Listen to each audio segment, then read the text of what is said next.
આજે આપણે ટેટ 1 વિશેની માહિતી મેળવવાના છે. ટેટ 1 ને ઇંગ્લિશમાં ટીચર એલિજિબિલિટી ટેસ્ટ 1, જેને ગુજરાતીમાં શિક્ષક યોગ્યતા કસોટી 1 કહેવામાં આવે છે. બરાબર છે. તો પ્રાથમિક શાળામાં નિમ્ન પ્રાથમિક શિક્ષક ધોરણ 1 થી 5માં શિક્ષક થવા માટે આ પરીક્ષા પાસ કરવાની હોય છે. ઓકે. વિવિધ હેતુલક્ષી કુલ 150 પ્રશ્નો અને તેનો સમય સળંગ 120 મિનિટ, જે 2 કલાક જેટલો થાય છે. પહેલાં 90 મિનિટ જ હતું, હવે તેને વધાવીને 120 મિનિટ થઈ છે.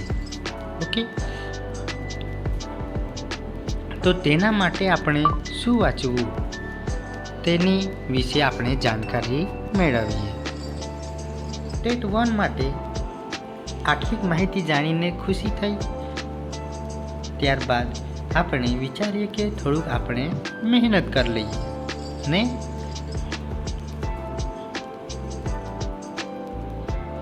જેનાથી આપણને સફળતા મળશે. પણ મહેનતમાં કયા કયા વિષયો આપણે વાંચવાના છે તેના વિશે થોડીક મનમાં મૂંઝવણ હોય છે. બરાબર. તો આ મૂંઝવણને દૂર કરવા માટે આપણે આગળ જોઈશું. વિડીયોમાં આગળ જોતા આપણે જોવા મળશે કે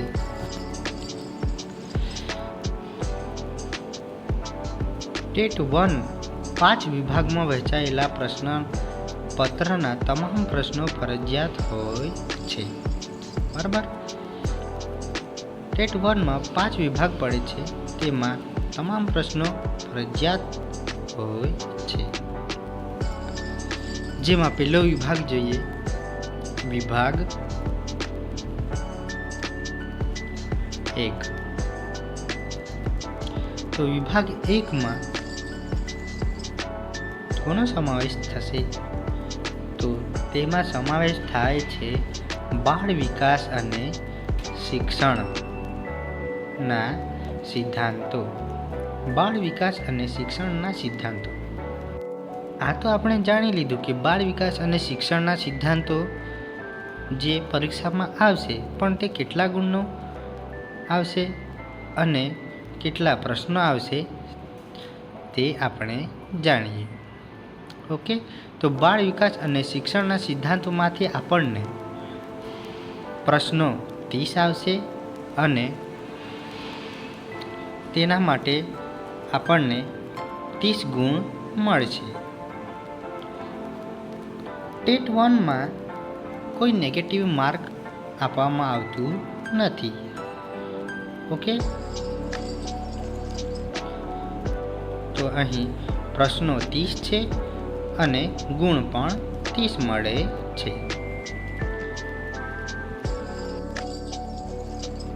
આટલા સુધી બધાને ખબર પડી ગઈ ને? તો તેને આપણે ખરું કરી દઈએ. બરાબર.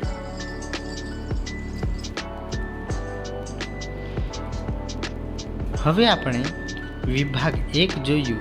બરાબર છે ને? તો વિભાગ 1 પછી વિભાગ 2 જોવાના છે. તો વિભાગ 2માં શું આવશે તેના વિશે ચર્ચા કરીએ. લખીએ આપણે વિભાગ 2.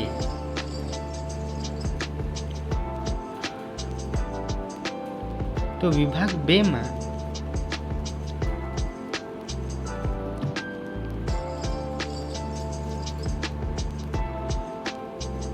શું આવશે?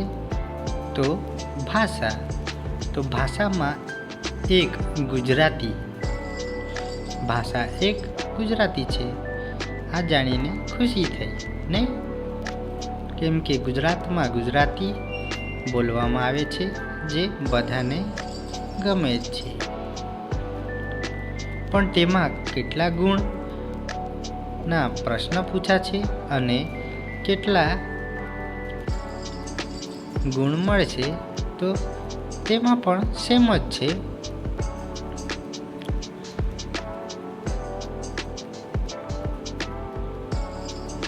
બરાબર. તો અહીં 30 પ્રશ્ન પૂછાશે અને તેના માટે આપણને 30 ગુણ મળશે. ઓકે. તો વિભાગ 2માં ભાષા 1 ગુજરાતી આવશે, જેમાં 30 પ્રશ્નો અને 30 ગુણ મેળવવાના છે. ઓકે. હવે ત્રીજો જોઈએ. ત્રીજો વિભાગમાં શું આવે છે તેનો વિશે જોઈએ.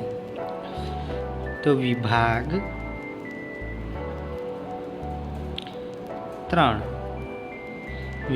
3માં અંગ્રેજી વિષયનો સમાવેશ થાય છે. ઓકે.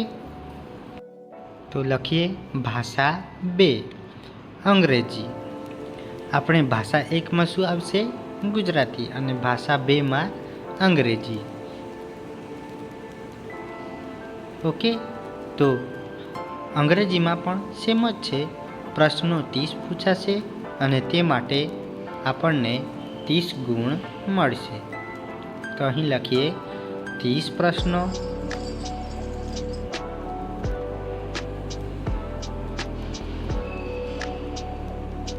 અને તે માટે મળતા ગુણ બીજી બાજુ લખીએ.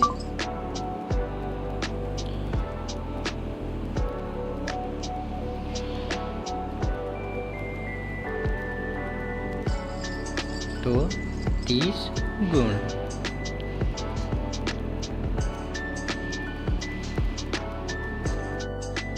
આટલા સુધી બધાને ખબર પડી ગઈ હશે ને? તો તેના માટે આપણે અહીં ઓકે કરી દઈએ.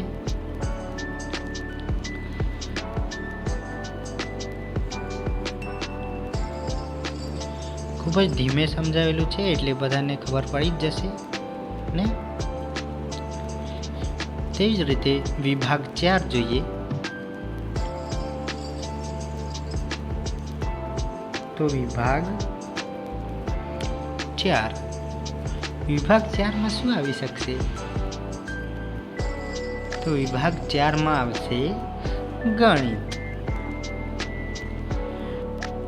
ગણિત સાંભળીને જાડિયા માણસને કંટાળાજનક વિષય લાગ્યો. બરાબર. તો તે મૂંઝવણમાં મુકાઈ ગયો. બરાબર. તો અહીં આપણે જાડિયો માણસ દોરી દઈએ.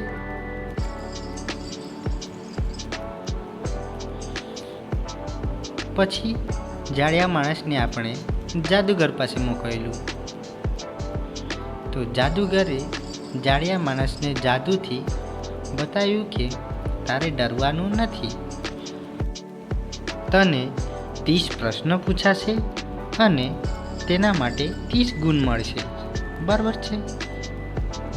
પછી જાદુગર ગાયબ થઈ જાય છે. તો ખબર પડી મિત્રો.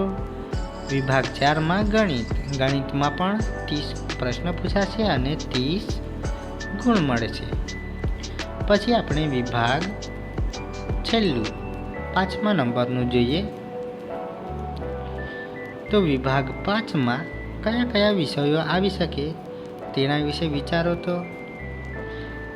તો તેમાં આવશે પર્યાવરણ, પછી સામાજિક વિજ્ઞાન, પછી સામાન્ય જ્ઞાન અને વર્તમાન પ્રવાહોની જાણકારી. બરાબર છે. આ જાણીને તમને ખુશી થઈ હશે. એમ ટેટ 1માં 5 વિભાગ પડે છે. બરાબર. વિભાગ 5માં પણ 30 પ્રશ્નો પૂછાશે અને તેના માટે 30 ગુણ મળશે. બરાબર છે. જો વિડીયો ગમ્યો હશે તો ચેનલને લાઈક અને સબસ્ક્રાઈબ કરવા ભૂલશો નહીં. આમ અહીં ટેટ 1નું સિલેબસ ધોરણ 1 થી 5 માટે બાળ વિકાસ શિક્ષણ સિદ્ધાંતો, પછી ગુજરાતી ભાષા, પછી અંગ્રેજી ભાષા, ગણિત, પર્યાવરણ, સામાજિક વિજ્ઞાન, વર્તમાન પ્રવાહો, આમ 5 વિભાગ પાડવામાં આવેલ છે, જેમાં કુલ 150 ગુણના પ્રશ્નો પૂછાશે. ઓકે, કોઈ નેગેટિવ માર્ક આવશે નહીં. Thank you.